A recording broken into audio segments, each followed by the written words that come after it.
So in course of design of steel structure, today we are going to see the introduction. I am Mr. S.S. Ugule, Assistant Professor Civil Engineering Department. So syllabus has been defined by D. Batu. So under that course, we are going to see the 6 modules. The first one is the introduction and the connections, which will take 8 lectures. It has the introduction, advantages, disadvantages of steel structure, permissible stresses, factor of safety, method of design, types of connection, various types of standard roll sections, type of loads and load combinations, types, that is riveted, bolted, welded, these are the connection types, analysis of axially and eccentrically loaded connection, that is subjected to bending and torsion, then permissible stresses, design of these connections and failure of the joint. In module 2 we are going to see the axial loaded member. You might have gone through the axially loaded member, or you know the what is the axial stress and all those things. So in that basically there are two actions, that is tension and compression. So in that we are going to see the tension members, under that the common sections, net effective area, load capacity, connection using weld or bolts, design of tension splice. Then in compression member, the common sections, the effective length and the slenderness ratio. You might have gone through these two phenomena, that is effective length and slenderness ratio, and their effect on the load carrying capacity of the column. Then the permissible stresses, load carrying capacity, and again the connections. In module 3 basically we are going to see the beams. You are already familiar with the beam, as you have learned so many things about the stresses, shear force, bending moment in the strength of material or mechanics of solids. So laterally supported and unsupported beam, design of simple beam, built up beam using flange plates, curtailment of flange plates, web buckling and web crippling, secondary and main beam arrangement, and beam to beam connections. In module 4 we are going to see the industrial roofing, that is first we are going to see the gantry girder, which is a type of beam, but which we are going to use it for the moving the material in the industry. So forces on the gantry girder, commonly used sections, design of gantry girder as a laterally unsupported beam, connection details. And second thing is roof truss. Roof truss is, you might have seen in the workshops, industries, on the railway stations. So the components of this industrial shed, the type of trusses, load calculations and combinations, design of purlin, design of truss members, design of hinge and roller support. In module 5 we are going to see the column and column bases. In that we are going to see the simple and built up sections, lacing, battening, column subjected to axial force and the bending moment, that is again combined stresses. You might have familiar with the combined stresses. Then column splices, again the column bases, that is a kind of foundations for steel structures, that is analysis or design of slab base, gusseted base and moment resisting base, grillage foundation, design of anchor bolt. In last module we are going to see the plastic analysis, that is hinge formation, collapse mechanism, a recent approach in steel structure design based on the plastic analysis method and limit state approach, and the introduction to the provisions in IS 800, which is revised in 2007. So for all these things you need the Indian standards, that is published by the Bureau of Indian Standard. The number of codes are IS 800, which is published in 1984, which is basically on working stress method, and 2007, which has included later on or modified in 2007 by considering the limit state method. Then IS 875, which has 5 parts, which has all the loadings, and IS handbook number 1 for steel sections, or you can use the steel table, and all these things has permitted for the theory examination. So first before that the textbooks, here is the list of the textbook and the reference books. Basically I insist to use the S.K. Duggal, Design of Steel Structure, which is published by TMG. Then there are so many reference books and IS codes are there, which we have discussed in earlier. We have discussed earlier. So, what is steel structure?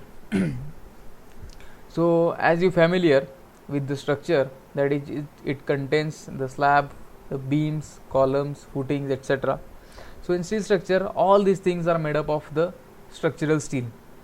As you can see in the RCC, there is arrangement of beam columns. Instead of the RCC, we are going to use the structural steel, which is I beam, T section, channel section, or steel plate, and all these members are carry the load and transfer to the ground. So, common steel structures are the roof truss in factories, cinema halls, railway stations, etc. Then crane girders are there, columns are there, beams are there. Plate girder, as we are watching on the railway stations. Then most of the railway bridges are made up of steel. Then transmission towers are there, water tanks are there, chimneys are made up of steel. So here you can see the steel frame building, where you can see the beam and column arrangement.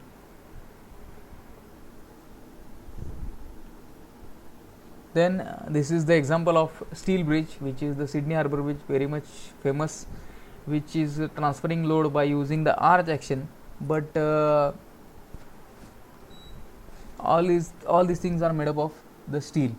So here you can see the this steel structure, and even the arrangement has been made to carry the deck is made up of steel. Then the industrial shed, here you can see the trusses, columns, beams, which are made up of most of the I sections. Those are the bigger I sections. Even you can see the connections over there. Then what are the advantages and disadvantages of steel structure? So advantages are, it has the high compressive and tensile strength per unit weight. Hence, it has the low construction weight, and because of which it saves the space. As you if you compare these things with the RCC, it will took more space, so that we will get a less space to accommodate, and structure will have more space. But in case of steel structure, you have the smaller sections, which is rather end or result in the saving space. It gives good aesthetic views. Basically, the steel is made up in the factory, so the quality of steel members is good. That's why it gives the good aesthetic view. Then good quality and durability.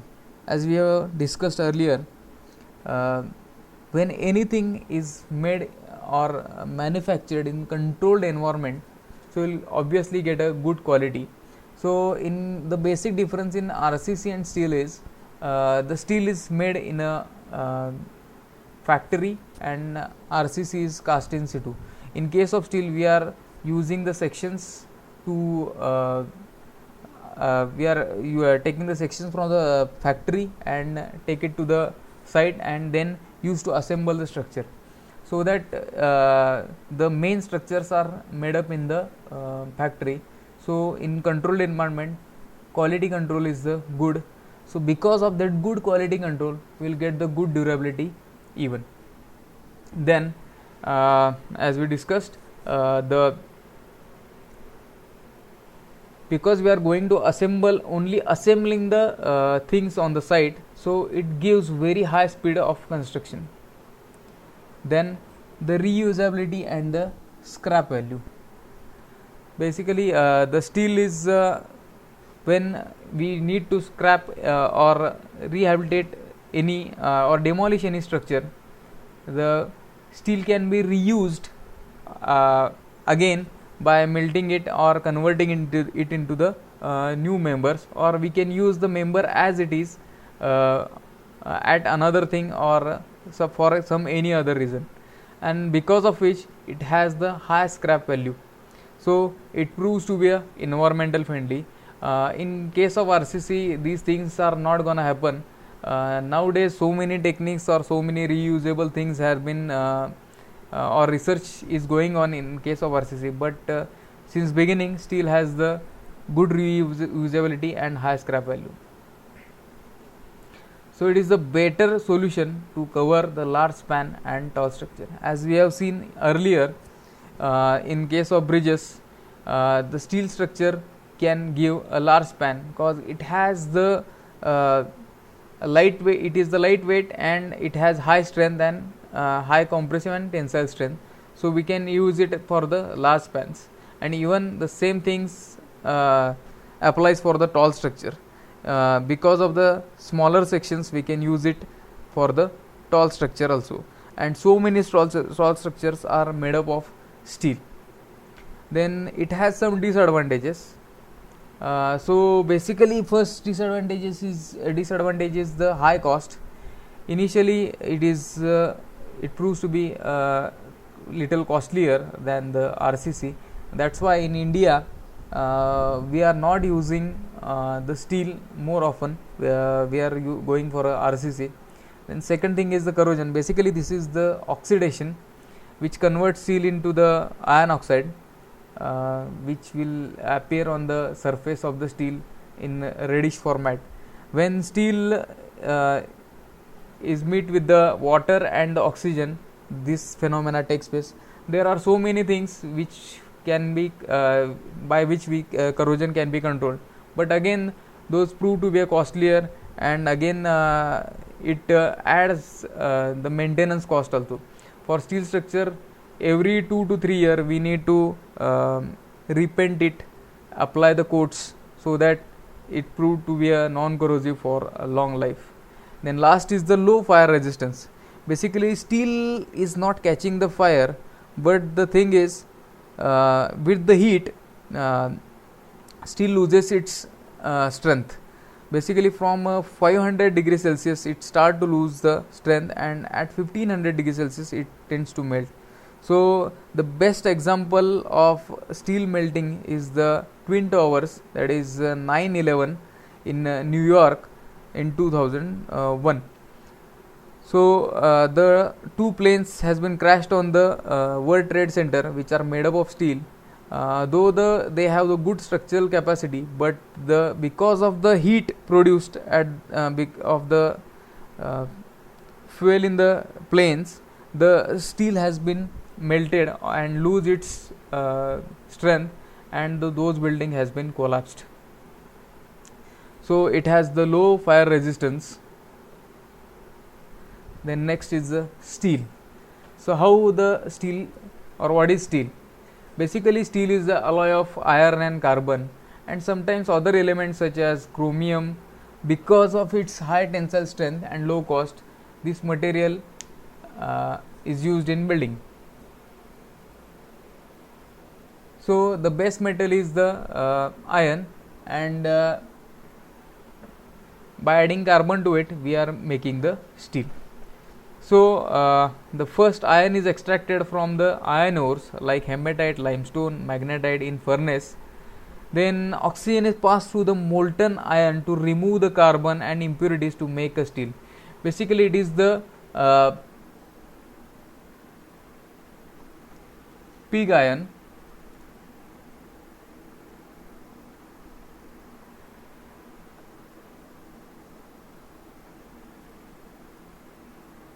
And it has the high carbon content. So by blowing oxygen into it, molten pig lowers the carbon content, and it is converted into the carbon. In pig iron, the steel, the carbon is in raw format. It is not mixed with the iron molecules, but when we pass the oxygen through it and tend to melt it, so the carbon and that iron molecule atoms with are good made good bond, and it is converted to steel.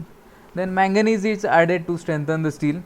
Then adding chrome, nickel, phosphorus can impart the special properties to the steel. The semi-furnished product from the machine is hot rolled to different sections like bars, plates, angles, sections, etc. Adding carbon increase the tensile strength and hardens, but lowers the ductility and toughness. As we increase the strength, tensile strength, and the hardness, the ductility and toughness of the steel used to decrease. So it becomes a brittle material, and the problem is, as we can see in case of mild steel and the high carbon or HMT bars, HYSD bars. So the problem is the HYSD bars have high strength, but they fail suddenly. But in mild steel, it used to flex a lot, and it has more ductility, so it gives a proper warning to us before the failure. So in building, we use high structural steel which has low carbon up to 0.1 to have ductility and yield. So this is the flow diagram of steel manufacturing. So in that you can see the iron ore and limestone are placed on the sinter plant. Basically, sintering is a process by in which the raw material has been heated, but it does not allow to melt the material or enter into the liquid state. Then you might have heard or gone through already in iron making process, how the in blast furnace that iron making has been done. So that iron then again we use for the steel making. The basic oxygen furnace we are going to use, as I have told you earlier, the oxygen has been passed to the steel, which will help to reduce the carbon content. And then there is another process, like we have seen, we can collect the scrap steel, and by using electric arc furnace we can melt that steel, and again we will reuse for the building new steel or new members of the steel. Then we are refining the steel. Then by continuous casting we are converted into the semi furnished products. Those are blooms, fillets, and billets and slabs. And again by furnace reheating, by using the rolling process, that is by we can call it as a hot roll mills. Likewise, we used to roll the chapatis. We can use make the flat plates, and we can convert it into the flat products like plates, hot rolled sections. Then there are light gauge like decking, then welded tubes. As you can see, the roofing material are made up of steel. Then we can make the long products like rods, bars, then sections. There are so many sections, that is channel, angle, then I sections are there. In I section there are so many sections. So basically all these things are included in steel manufacturing. So this is for the today's lecture. In today's lecture we have seen what is steel structure, then what are the properties of steel, what are the steel making process, then advantage and disadvantage of steel. In coming lectures we are going to see the properties of the steel, then what are the methods to steel design, different steel section, as we can see over here, the different steel section has been made. Then the design philosophies, even we have seen the different steel structures. So in coming lectures we are going to see the design procedure as well as the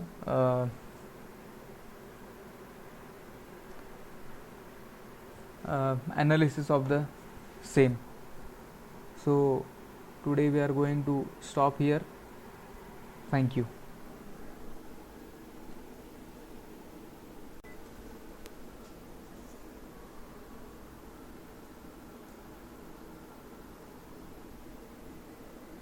Thank you very much.